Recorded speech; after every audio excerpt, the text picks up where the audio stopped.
All right, after you have your cupcake all sharpied on the outside, you've got your details ready to go, we're going to start painting. Now, you need to know what color you're going to paint your icing because that is the color that you're going to be using to find the complementary color for your background. So if I paint my icing on my cupcake blue, that would make my background orange. Or if I painted this red, my background would need to be green. Or if I painted it yellow, background would be purple. So you need to use your complementary colors today. For whatever color your icing is, your background will be the complementary color. This part down here can be whichever color you like.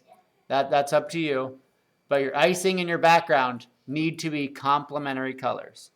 So what I want you to do while you're going through today, I want you to take your time. Let's see, let's do orange. I'm going to do orange for my icing here.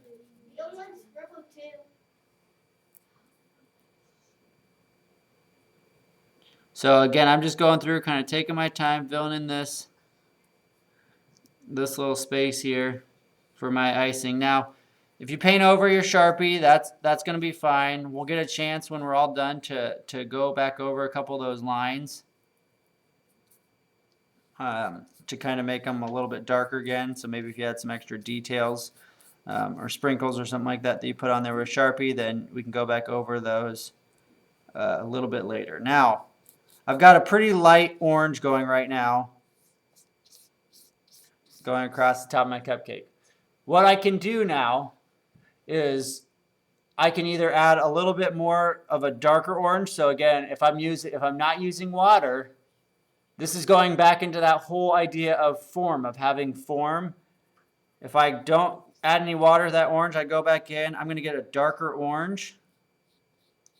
And if I put that on one of my sides of my cupcake, you can start to see that it's starting to look like it's giving it a little bit of a shadow, kind of giving it a little bit of depth. So it looks like it's actually starting to kind of turn around on that corner to make it look 3D.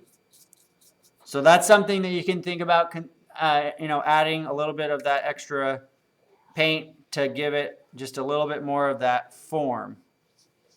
So after I'd have this done, then my next step would be going on to the background as far as adding my blue color to my background. So you'll want to get that stuff done, and then you can go through again. These colors can be whatever choices you like, but if this is orange, my background is going to be blue. So other than that though, guys, the rest of the colors are up to you. We'll have a chance to go over and paint a second layer on these next art class.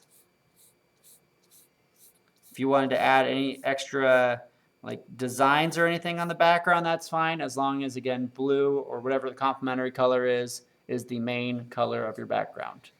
So we'll get working on that today, and we'll see how far